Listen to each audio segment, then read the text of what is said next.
Hi hello ಎಲ್ರಿಗೂ ನಮಸ್ತೆ, welcome back to my YouTube channel. ಇವತ್ತು ನಾವು ಅಗಸೆ ಬೀಜದಿಂದ ಚರ್ಮಕ್ಕೆ ಎಷ್ಟು ಅದ್ಭುತ ಪ್ರಯೋಜನಗಳಿದೆ ಅನ್ನೋದ್ರ ಬಗ್ಗೆ ನಾವು ಇವತ್ತು ಸಂಪೂರ್ಣವಾಗಿ ವಿಡಿಯೋದಲ್ಲಿ ತಿಳ್ಕೊಳ್ಳೋಣ. ಅದಕ್ಕೂ ಮುಂಚೆ ನನ್ನ ಚಾನಲ್ ಯಾರು ಸಬ್ಸ್ಕ್ರೈಬ್ ಮಾಡ್ಕೊಳ್ಳೋದಾಗಿ ನೋಡ್ತಿದ್ದಾರೆ ನೋಡಿ, ಹೋಗಿ ಬೇಗ ಬೇಗ ಸಬ್ಸ್ಕ್ರೈಬ್ ಮಾಡ್ಕೊಳ್ಳಿ ಅಂತ ಹೇಳ್ತಪ್ಪ ನೀವು ವಿಡಿಯೋನ ಸ್ಟಾರ್ಟ್ ಮಾಡೋಣ.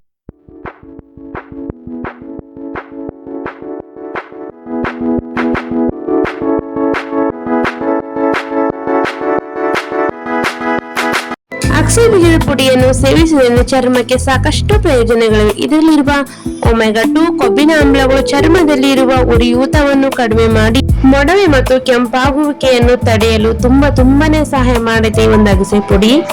ಅಲ್ಲದೆ ಇದರಲ್ಲಿರುವಂತಹ ಆಂಟಿ ಆಕ್ಸಿಡೆಂಟ್ಗಳು ಚರ್ಮದ ವಯಸ್ಸಾಗುವಿಕೆ ಲಕ್ಷಣಗಳನ್ನು ತಡೆದು ಇದು ಚರ್ಮದ ತೇವಾಂಶವನ್ನು ಕಾಪಾಡಿಕೊಳ್ಳಲು ಮತ್ತು ನೈಸರ್ಗಿಕವಾಗಿ ಕಾಂತಿಯನ್ನು ಹೆಚ್ಚಿಸಲು ನೆರವಾಗುತ್ತದೆ. ಒಟ್ಟಾರೆಯಾಗಿ ಇದು ಆರೋಗ್ಯಕ್ಕೆ ಚರ್ಮಕ್ಕೆ ಉತ್ತಮ ಕೊಡುಗೆಯಾಗಿದೆ ಎಂದು ಹೇಳಬಹುದು. ಸಾಮಾನ್ಯವಾಗಿ ಅಗಸೆ ಬೀಜದ ಪುಡಿಯನ್ನು ಹದಿಹರಿಯದವರು ಮತ್ತು ವಯಸ್ಕರು ಸೇವಿಸಬಹುದು. ಸಣ್ಣ ಮಕ್ಕಳಿಗೆ ಇದನ್ನು ಕೊಡುವಾಗ ಸ್ವಲ್ಪ ಎಚ್ಚರಿಕೆಯಾಗಿರ್ಬೇಕು ಅಷ್ಟೇ.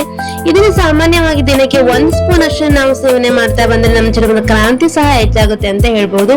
ಹಾಗೆ ಇದನ್ನ ಯಾವ್ದಾದ್ರು ಮಾಡೋದು ಸಹ ನಾನು ಹೇಳ್ತೀನಿ. ಇವಾಗ ನಾನು 2 ರಿಂದ 3 ಟೇಬಲ್ ಸ್ಪೂನ್ ಅಷ್ಟು ಅಗಸೆ ಬೀಜನ ತಗೊಂಡಿದ್ದೀನಿ. ಇದನ್ನ ನಾನು ಸ್ಟವ್ ಆನ್ ಮಾಡಿ ಒಂದು ತವಾನ ಇಟ್ಕೊಂಡು ಲೋ ಫ್ಲೇಮ್ ಅಲ್ಲಿ ಇದನ್ನ ನಾವು ಫ್ರೈ ಮಾಡ್ಕೊಳ್ಬೇಕು.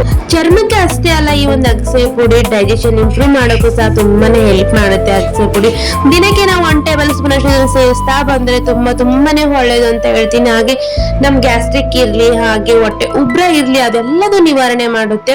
ಇವಾಗ ನಾನು ಅಗಸೆ ಬೀಜನ ಹುರ್ಕೊಂಡು ಸ್ಟವ್ ಆನ್ ಮಾಡಿ ಇವಾಗ ಸೈಡ್ಗೆ ಎತ್ತಿಟ್ಕೊಂಡಿದೀವಿ ನೋಡಿ. ಅದನ್ನೇ ನಾವು ಪೌಡರ್ ಮಾಡ್ಕೊಳ್ಬೇಕು. ತರಿಯಾಗಿ ಇರಬಾರ್ದು, ನುಣ್ಣಗೆ ಪೌಡರ್ನ ಮಾಡ್ಕೊಳ್ಬೇಕು. ನಾನಿವಾಗ ಪೌಡರ್ ಮಾಡಿದೀನಿ. ನೋಡ್ತಾ ಇದ್ರಲ್ಲ ಈ ತರ ಪೌಡರ್ ಇದ್ರೆ ಸಾಕು, ತರಿಯಾಗಿ ಏನೋ ಬೇಡ. ನೋಡ್ತಾ ಇದ್ರಲ್ಲ ಈ ತರ ಪೌಡರ್ ಮಾಡ್ಕೊಂಡು ನಾವಿವಾಗ ನಾನಿವಾಗ ಅರ್ಧ ಕಪ್ ಅಷ್ಟು ಮೊಸರನ್ನ ತಗೊಂಡಿದ್ದೀನಿ. ಗಟ್ಟಿ ಮೊಸರನ್ನೇ ತಗೊಳ್ಳಿ. ಮೊಸರಿಗೆ ನಾನು ಈ ಒಂದು ಅಗಸೆ ಪುಡಿನ ನಾನು 1 ಸ್ಪೂನ್ ಅಷ್ಟು ನಾನು ಸೇರಿಸ್ಕೊಳ್ತಾ ಇದ್ದೀನಿ. ನೀವು ಇಲ್ಲ ಅಗಸೆ ಪುಡಿ ಮತ್ತೆ ಮೊಸರು ಅಷ್ಟೇ ತಗೊಳ್ತೀನಿ ಅನ್ನೋದಾದ್ರೆ ಓಕೆ. ಇಲ್ಲ ಇದಕ್ಕೆ ಸ್ವಲ್ಪ ನಮ್ಗೆ ಬಾಯಿಗೆ ಸಪ್ಪೆ ಅನ್ಸುತ್ತೆ ಅಂದ್ರೆ ಸ್ವಲ್ಪ ಪೆಪ್ಪರ್ ಪೌಡರ್, ಸ್ವಲ್ಪ ರುಚಿಗೆ ತಕ್ಕಷ್ಟು ಉಪ್ಪನ್ನ ಸೇರಿಸ್ಕೊಳ್ಬಹುದು. ಇದನ್ನ ನೀವು ಮಧ್ಯಾಹ್ನ ತಗೊಳ್ಳಿ, ಬೆಳಗ್ಗೆನಾದ್ರೂ ತಗೊಳ್ಳಿ, ಇಲ್ಲ ನೈಟ್ ಆದ್ರೂ ತಗೊಳ್ಳಿ. ದಿನಕ್ಕೆ ಒನ್ ಟೈಮ್ ನಾವು ಇದನ್ನ ಸೇವಿಸ್ತಾ ಬರ್ಬೇಕು. ಈ ವಿಡಿಯೋನ ನಿಮ್ ಫ್ರೆಂಡ್ಸ್ ಅಂಡ್ ಫ್ಯಾಮಿಲಿಗೆ ಶೇರ್ ಮಾಡಿ. ಇದೇ ತರ ಇನ್ನಷ್ಟು ವಿಡಿಯೋಸ್ಗಾಗಿ ನನ್ನ ಚಾನಲ್ ಸಬ್ಸ್ಕ್ರೈಬ್ ಮಾಡ್ಕೊಳ್ಳೋದನ್ನು ಮರಿಬೇಡಿ. ಈ ವಿಡಿಯೋ ಹೇಗೆ ಅನಿಸುತ್ತೆ ಅಂತ ಹೇಳಿ ಕಮೆಂಟ್ ಬಾಕ್ಸ್ ಅಲ್ಲಿ ಕಮೆಂಟ್ ಮಾಡಿ. ಮತ್ತೆ ಸಿಗ್ತೀನಿ ಮುಂದಿನ ವಿಡಿಯೋದೊಂದಿಗೆ. Thank you.